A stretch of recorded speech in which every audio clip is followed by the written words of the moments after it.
ഭാവിയിൽ ഈ മാലിന്യമുക്ത പരിപാടികളുടെ മാർക്കൂടെ അനുസരിച്ചിട്ട് പഞ്ചായത്തുകൾക്കും മുനിസിപ്പാലിറ്റിയും കോർപ്പറേഷനുള്ള ഫണ്ട് കൂടെ അലോട്ട് ചെയ്യണമെന്നൊരു പോയിന്റ് കൂടെ വന്നിട്ടുണ്ട് കേട്ടോ. അത് ഞാൻ അനൗൺസ് ചെയ്യണമെന്ന് വിചാരിച്ചത്, അത് അനൗൺസ് ചെയ്തിട്ടില്ല. കാരണം നിങ്ങൾ ചെയ്യുന്നതിനനുസരിച്ച് പ്ലാൻ ഫണ്ട് കൊടുക്കും. ഈ നഗരവികസനത്തിൽ അതും കൂടി വരും എന്ന് തന്നെയാണ് നമ്മൾ ഈ ഹെൽത്തിൻ്റെ കാര്യത്തിൽ ഈ പറഞ്ഞ പോലെ കൂടുതൽ ആളുകളെ, ലോകമെമ്പാടുമുള്ള മലയാളികളെ എങ്ങനെ കൂടുതലായി കേരളത്തിൻ്റെ ഒരു ഹെൽത്ത് ആരോഗ്യ മികവിലേക്ക് എത്തിക്കാനാകും? ക്രൗഡ് ഫണ്ടിങ്ങിൻ്റെയൊക്കെ ഒരു കാലമാണ്. ആ മേഖലയെക്കുറിച്ചുള്ള ആലോചന നടക്കുമ്പോൾ ജോർജ് ജോസഫ്. അല്ല, മിനിസ്റ്റർ പറഞ്ഞ ആ പ്രപ്പോസൽ വളരെ പ്രധാനപ്പെട്ടൊരു കാര്യം തന്നെയാണ്. കാരണം ഇപ്പോൾ നമ്മൾ ഇത് പല സ്ഥാപനങ്ങൾ ഇതുപോലെ തന്നെ ചെയ്യുമ്പോൾ അവർ ചികിത്സയ്ക്ക് ചിലവ് വാങ്ങിക്കുന്നില്ലെങ്കിലും നിങ്ങൾക്ക് എന്തെങ്കിലും സംഭാവന ചെയ്യണമെങ്കിൽ ചെയ്യാം എന്ന് പറയുന്ന ഓപ്ഷൻ പ്രൈവറ്റ് സെക്ടറിൽ പല ചാരിറ്റി ഓർഗനൈസേഷൻസും ചെയ്യുന്നുണ്ട്.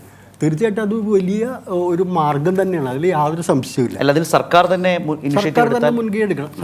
ഞാൻ പറയുന്ന ഒരു കാര്യം, സർക്കാരിൻ്റെ ഫണ്ടുകൾ സർക്കാരിലേക്ക് കിട്ടുന്നതിന് ഒരു സ്പെസിഫിക് ആയിട്ടുള്ള ഒരു അക്കൗണ്ടിലേക്ക് പോകുന്ന രീതിയിലുള്ളൊരു സംവിധാനം, അതിപ്പോൾ ഇലക്ട്രോണിക് മാർഗമായാലും പുതിയ UPI പേയ്മെൻറ്റ് സിസ്റ്റത്തിനനുസരിച്ചൊക്കെ അതിലേക്ക് വരുന്ന സിസ്റ്റത്തിലേക്ക് ഗവൺമെൻറ് ആലോചിക്കണം. അതിപ്പോൾ എന്താ വെച്ചാൽ സർക്കാരിലേക്ക് എന്തെങ്കിലും തന്നെങ്കിൽ തന്നെ വലിയ പാടാണ്. അപ്പൊ ആ ഒരു അത് മാറ്റാനുള്ള എന്തെങ്കിലും സ്കൂളിലും കോളേജിലും പഠിച്ചു എന്തിനും കൊടുക്കണമെങ്കിൽ എവിടെ കൊടുക്കും. അതാണ് ഇപ്പോൾ പലരും മിനിസ്റ്റർ നേരം പറഞ്ഞ ഒരു കാര്യം വളരെ പ്രധാനപ്പെട്ട കാര്യം. സ്കൂളിലും കോളേജിലും ഓൾഡ് സ്റ്റുഡൻസ് ഒരുപാട് ആളുകൾ വിദേശത്ത് വലിയ പൊസിഷനിലിരിക്കുന്നു. അവരവിടെ ലാബ് പണിത് കൊടുക്കാനോ വേറെ എന്തെങ്കിലും സംവിധാനം, പക്ഷെ എങ്ങനെ ചെയ്യും എന്നവർക്കറിയില്ല. അപ്പോൾ അതിനൊരു സ്പെസിഫിക് സംവിധാനം നമ്മൾ ഇത് ചെയ്യണം. അല്ല, അതിലൊരു നിമിഷം അവിടെ നിന്ന് നമ്മൾ നേരെ തൊട്ടിപ്പുറത്തോട്ട് മാറിയാൽ മതി. ഡോക്ടർ ഭീമ ഗോവിന്ദൻ CSRനെ കുറിച്ച് സംസാരിക്കുന്നു. ലോകമെമ്പാടുമുള്ള മലയാളികൾക്ക് ആരോഗ്യരംഗത്തിൻ്റെ കൂടുതൽ മികവിലേക്ക് പോകാനുള്ള ഇത്തരം ഫണ്ടിങ്ങിലേക്ക് സഹായിക്കാൻ വരുന്നത്. അപ്പോൾ നമ്മുടെ ആരോഗ്യരംഗത്തെ കൂടുതൽ മെച്ചപ്പെട്ടതാക്കാൻ കഴിയുന്ന നിലയിലേക്കൊരു സഹായം അത് നൽകാവുന്നതല്ലേ?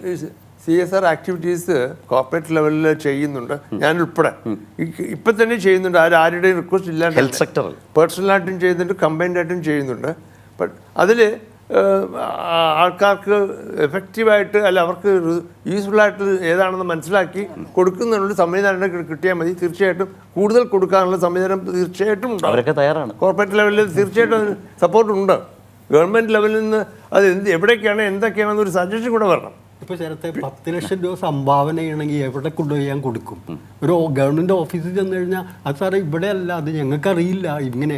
അതേസമയത്ത് അത് നേരിട്ട് തന്നെ ട്രാൻസ്ഫർ ചെയ്യാൻ പറ്റും. എൻ്റെ അക്കൗണ്ടിൽ നിന്ന് ഗവൺമെൻറ് അക്കൗണ്ടിലേക്ക് പോകുന്ന രീതിയിൽ ഒരു ഇപ്പോഴത്തെ കാലഘട്ടത്തിൽ ആ സാങ്കേതിക വിദ്യയൊക്കെ കേരളത്തിലെ ആകെ ശമ്പളത്തിൻ്റെ 49% അധ്യാപകരുടെ ശമ്പളമാണ്.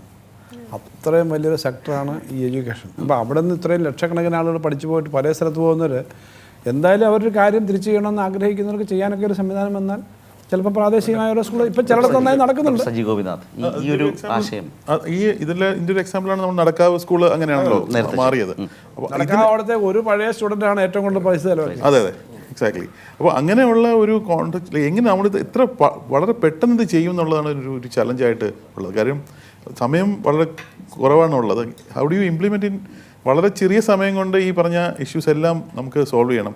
നേരത്തെ മിനിസ്റ്റർ പറഞ്ഞതുപോലെ പല സ്റ്റാറ്റ്യൂട്ടുകളിലും നമുക്ക് ഇത് ഇങ്ങനെ പുറത്തുള്ള സ്റ്റുഡൻസിനെ കൊണ്ടുവരുന്നതിനൊക്കെ ഉള്ള തടസ്സമുണ്ട്. അപ്പോൾ അതെല്ലാം മാറ്റേണ്ട ആവശ്യമുണ്ട്. ഒരു നയം പറഞ്ഞിട്ടുണ്ട്, ഹയർ എഡ്യൂക്കേഷൻ്റെ ഒരു നയം ബജറ്റിൽ പറഞ്ഞിട്ടുണ്ട്. അത് എത്ര പെട്ടെന്ന് നമുക്ക് ഇംപ്ലിമെൻറ്റ് ചെയ്യാൻ പറ്റും എന്നത് ഒരു ഇമ്പോർട്ടൻ്റ് ആയിട്ടൊരു എലിമെൻ്റാണ്. ഇംപ്ലിമെൻറ്റേഷൻ പാർട്ടിലാണ് പലപ്പോഴും താമസം വരുന്നതെന്നുള്ളത് സത്യം തന്നെയാണ്. പക്ഷേ ഇക്കാര്യത്തിനകത്ത് നല്ലതുപോലെ ഇംപ്ലിമെൻറ്റ് ചെയ്ത അനുഭവങ്ങളുണ്ട്. ഇപ്പം നിങ്ങളുടെ ഇവരുടെ യൂണിവേഴ്സിറ്റി വളരെ ഫാസ്റ്റായിട്ട് അത് അവർ ചെയ്തു. അതിൻ്റെ വേറൊരു മോഡലാണ്.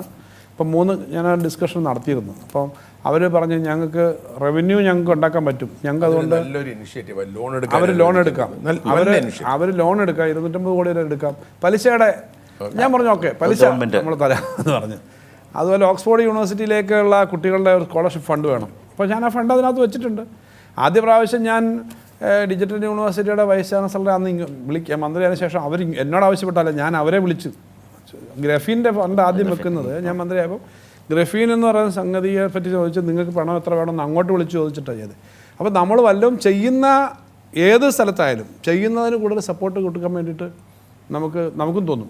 അങ്ങനെ അറിഞ്ഞു കൊടുത്ത മറ്റു മേഖല ഞാൻ പറഞ്ഞത് ഇത് അറിഞ്ഞു കൊടുത്തതല്ല, ഞാൻ പറഞ്ഞ ആ ഒരു ഇൻട്രസ്റ്റ് ഉണ്ടായി. ഇപ്പോൾ ഞാൻ കഴിഞ്ഞ ദിവസങ്ങളിൽ ഞാനവിടെ പോയിരുന്നു. അപ്പോഴാണ് ഈ പുതിയ കാര്യങ്ങളും പറഞ്ഞത്. ഡിജിറ്റൽ നമ്മൾ സയൻസ് പാർക്ക് വെച്ചെങ്കിലും ഡിജിറ്റൽ സയൻസ് പാർക്കാണ് തുടങ്ങിയിട്ട് കുറച്ച് കാര്യം അവർ ചെയ്തു. മറ്റു 3 സയൻസ് പാർക്ക് ഇപ്പോഴും പൈപ്പ് ലൈനിലാണ്. അപ്പോൾ അതുകൊണ്ട് ഇംപ്ലിമെൻറ്റേഷൻ ഒരു പ്രധാന പ്രശ്നം തന്നെയാണ്. നമ്മൾ പലപ്പോഴും പണത്തിൻ്റെ പ്രശ്നം മാത്രമല്ല, കേരളത്തിലുൾപ്പെടെ ഈ ഇംപ്ലിമെൻറ്റേഷൻ ഒരു പ്രശ്നമാണ്. ആദ്യമേ കുറേ ആവശ്യമില്ലാത്ത തടസ്സങ്ങൾ വരും, അങ്ങനെ വരും, ഇങ്ങനെ വരും. അപ്പോൾ ഇത് പരിഹരിക്കാൻ വേണ്ടിയിട്ടുള്ള ശ്രമങ്ങൾ ഉണ്ടാവുക എന്നുള്ളതാണ്, അതാണ് ഏറ്റവും പ്രധാന പ്രശ്നം.